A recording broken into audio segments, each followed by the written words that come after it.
அனைவருக்கும் வணக்கம். கன்னிராசினியர்களுக்கு நிகழ இருக்கும் 2025ஆம் ஆண்டான புத்தாண்டில் குரு பகவான் சுக்கிரனின் ஆட்சி வீடான ரிஷபராசியிலிருந்து புதனின் ஆட்சி வீடான மிதுன ராசிக்கு பெயர்ச்சி ஆகிறாரு. இந்த பெயர்ச்சியின் காரணமாக கன்னிராசினியர்கள் யோகத்தின் உச்சியை தொடக்கூடிய அளவிற்கு எண்ணற்ற நன்மைகள் ஏற்பட இருக்கு. அந்த வகையில் கன்னிராசினியர்களுக்கு இந்த குரு பெயர்ச்சியின் காரணமாக என்ன மாதிரியான நன்மைகள் எல்லாம் ஏற்பட இருக்கு, கிரக நிலைகளின் ரீதியாக அமையிருக்கும் சாதகங்கள் என்ன, பாதகங்கள் என்ன, மேலும் என்ன மாதிரியான முன்னேற்றங்கள் எல்லாம் உங்களுடைய வாழ்வில் ஏற்பட இருக்கு, குறிப்பா இத்தருணங்கள்ல கிரகங்களுடைய சஞ்சார நிலைகள் என்ன என்று பார்க்கும்போது இத்தருணங்களை பொறுத்தவரைக்கும் சுக்கிரனுடைய ஆட்சி வீடான ரிஷபராசியிலிருந்து புதனுடைய ஆட்சி வீடான மிதுன ராசிக்கு பயிற்சி ஆகிறார். இந்த பயிற்சியின் காரணமாக கன்னிராசினியர்களுடைய வாழ்வில் குடும்ப சூழ்நிலை ரீதியாக உத்தியோகம், தொழில், வியாபாரம்,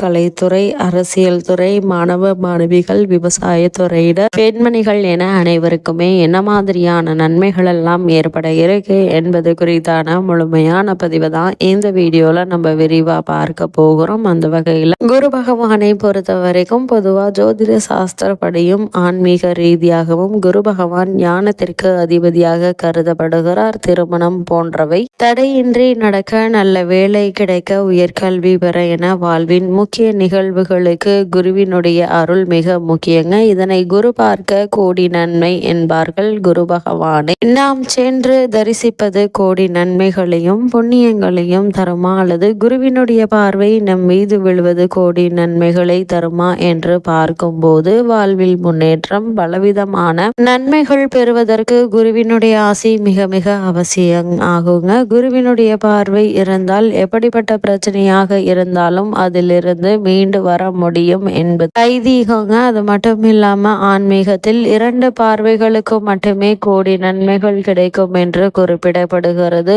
ஒன்று குரு பார்வை, மற்றொன்று கோபுர தரிசனம். இதில் குருவினுடைய அருள் வாழ்க்கைக்கு எந்த அளவிற்கு முக்கியம் என்பதற்கு உதாரணமாக ஒரு கதை சொல்லப்படுவதுண்டு. அந்த வகையில ஜோதிட சாஸ்திரத்தின் குருவான பிரகஸ்பதியிடம் தெய்வீக தன்மைகள், சாஸ்திரங்கள் பற்றி அறிந்து கொள்வதற்காக சந்திர பகவான் சென்றார். குரு பகவானும் தனக்கு தெரிந்த அனைத்து சாஸ்திரங்களையும் சந்திரனுக்கு கற்றுக் கொடுத்தார். அனைத்து சாஸ்திரங்களையும் கற்றுக்கொண்ட சந்திரனுக்கு தனக்கு தான் அனைத்தும் தெரியும், தானே அனைத்தையும் தெரிந்தவன் என்ற ஆணவம் ஏற்படுகிறது.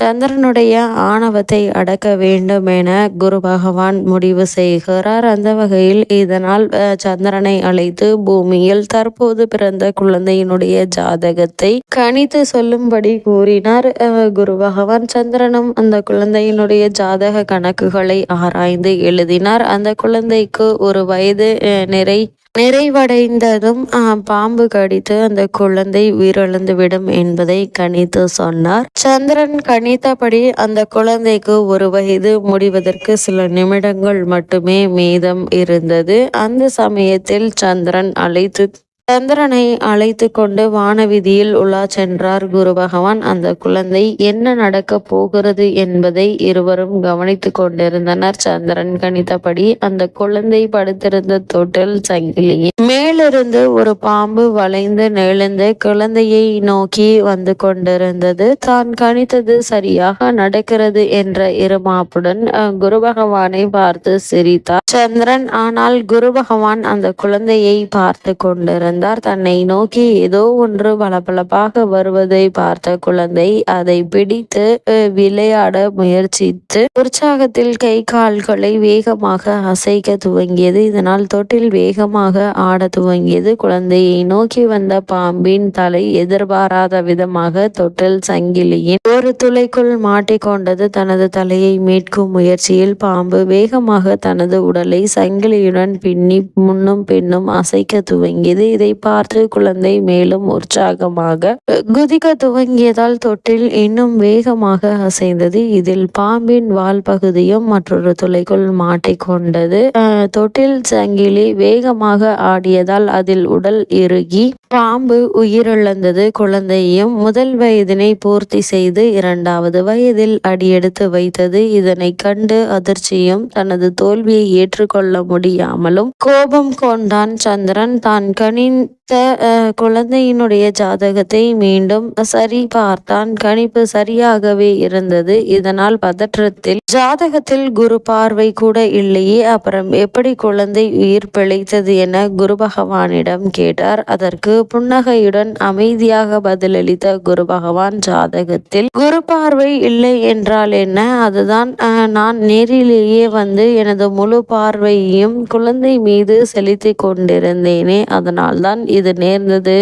உனது ஜாதக கணிப்பில் தவறு இல்லை, ஆனால் அதனால் வந்த ஆணவம்தான் தவறு என சந்திரனுக்கு அவரின் தவறினை எடுத்து கூறி உணர்த்தினார் குரு பகவான். தனது தவறை உணர்ந்த சந்திரனும் குருவினுடைய பார்வைக்கு இருக்கும் மகிமையை புரிந்து கொண்டார். அது மட்டுமில்லாமல் இது நவகிரகங்களில் ஒருவரான குருவினுடைய அருளாக மட்டுமல்ல, தான் கற்ற கல்வியால் ஆணவத்துடன் கற்றுக் கொடுத்த ஆசானிடமே ஆணவத்துடன் நடந்து கொள்ளக்கூடாது என்பதை உணர்த்துவதற்காகவும் சொல்லப்பட்ட ஒரு கதையாக அமைகிறது. குரு இருக்கும் இடத்தை விட இவரது பார்வை ஈடுபடும் இடங்களுக்கு அதிகப்படியான பலன் கிடைக்கும். அதுபோல் தான் ஆசானின் ஆசையும் வாழ்க்கையில் அனைத்து விதமான நன்மைகளையும் பெறுவதற்கு மிக அவசியமான ஒன்று. இதனால்தான் குரு பகவான் பார்க்க கோடி நன்மை என்பார்கள். அந்த வகையில கன்னிராசினியர்களுக்கு இந்த குரு பகவானுடைய மிதுன ராசி சஞ்சாரத்தின் காரணமாக மேலும் என்ன மாதிரியான நன்மைகள் எல்லாம் உங்களுடைய வாழ்வில் ஏற்பட இருக்கு என்று பார்க்கும்போது, இந்த தருணத்தை பொறுத்த வரைக்கும் மிதுன ராசியான தருணங்கள்ல கிரகங்களை பொறுத்த வரைக்கும் நல்ல யோகத்தை கொடுக்க கொண்டிருக்க குரு பகவான் தற்போது உங்களுடைய ராசிக்கு 10ஆம் வீட்டிற்கு செல்கிறாருங்க. அதனால் நீங்கள் கவலைப்பட வேண்டிய எந்த ஒரு அவசியமும் இல்லைங்க. காரணம், சுய ஜாதகத்தில் தசாபுக்தி நன்றாக இருக்கும் பட்சத்தில் எப்போதும் போல் உங்களுக்கு நன்மைகள் ஏற்பட இருக்கு என்பது கிரகநிலைகள் தெளிவாக அறிவுறுத்துதுங்க. அதே போல எப்போதும் போல் நன்மைகள் நடக்குங்க. 2025ஆம் ஆண்டு மே மாதம் வரை 9ஆம் வீட்டில் இருக்கும் குரு பகவான் இருப்பாருங்க. மே மாதம் பிறகு 10ஆம் வீட்டிற்கு குரு பெயர்ச்சியாகிறார். அதாவது உங்களுடைய ஜென்ம ராசிக்கு 10ஆம் வீட்டில் பெயர்ச்சியாகி சஞ்சரிக்க இருக்கிறாருங்க. இந்த 2025 ஜூன் மாதத்திற்கு பிறகு பொருளாதார விஷயத்தில் நீங்கள் கவனமாக இருந்தாக வேண்டுங்க. கொடுக்கல் வாங்கல் விஷயத்தில் அதிக எச்சரிக்கை, கவனம் மிக மிக அவசியம் என்பதை கிரக நிலைகள் அறிவுறுத்தது. அதிக ஜாக்கிரதையாக இருந்தால் வீண் செலவுகள் ஏற்படாமல் தவிர்த்து கொள்ளலாங்க. அதே போல் பொறுப்புணர்வோடு நடந்து கொள்ள வேண்டிய ஒரு காலகட்டம் எதுங்க. நண்பர்கள், ஊர் பெரியவர்கள் மத்தியில் நன்மை இருக்காது. உற்றார் உறவினர்களோடு கருத்து வேறுபாடு ஏற்படுவதற்கான வாய்ப்புகளும் இருக்குதுங்க. அதனால் இது மாதிரியான விஷயங்களை நீங்கள் அதிக கவனத்தோடும் எச்சரிக்கையோடும் இருப்பது மிக மிக அவசியங்க. அதே போல உற்றார் உறவினர்களோடு கருத்து வேறுபாடு ஏற்படுங்க. முக்கியமாக வேலை செய்யக்கூடிய இடத்தில் நிதானத்தை கடைபிடிக்க வேண்டுங்க. சொந்த தொழில் செய்பவர்களுக்கு இது நல்ல காலம் கிடையாது. அதனால் எல்லா விஷயத்திலும் அதிக கவனம், எச்சரிக்கை அவசியம். புதிய முயற்சிகளை இந்த தருணங்கள்ல நீங்கள் செய்ய வேண்டாங்க. உங்களுடைய சுய ஜாதகத்தில் தற்போது நடைபெற்று வரும் தசா புக்திகள் நன்றாக இருக்கும் பட்சத்தில் சில நன்மைகள் உங்களுக்கு நடக்குங்க. அது மட்டும் இல்லாம இந்த திருமண சம்பந்தமான முயற்சிகளை மேற்கொள்பவர்களாக இருந்தீங்க அப்படின்னா வரனை பற்றி தீர விசாரித்து ஆராய்ந்து அதற்கு பிறகு வரனை நிச்சயிப்பது உங்களுடைய எதிர்கால வாழ்க்கைக்கு நல்லது. புத்திர பாக்கியத்திற்காக இயங்கி கொண்டிருக்கும் கன்னிராசினியர்களை பொறுத்த வரைக்கும் அந்த யோகம் கிடைக்குங்க. அதுவரை நீங்கள் பொறுமையாகவும் நிதானமாகவும் இருப்பது மிக மிக அவசியம் என்பதை கிரகநிலை மீண்டும் மீண்டும் அறிவுறுத்துதுங்க. கன்னிராசினியர்களை பொறுத்த வரைக்கும் கிரகநிலைகளின் ரீதியாக கூறப்படும் பரிகாரம் என்ன என்று பார்க்கும்போது, வீட்டிற்கு அருகாமையில் உள்ள திருக்கோவிலுக்கு சென்று நெய் தீபம் ஏற்றி வைத்து வழிபடுங்க. எண்ணற்ற நன்மைகள் உங்களுடைய வாழ்வில் ஏற்படும்.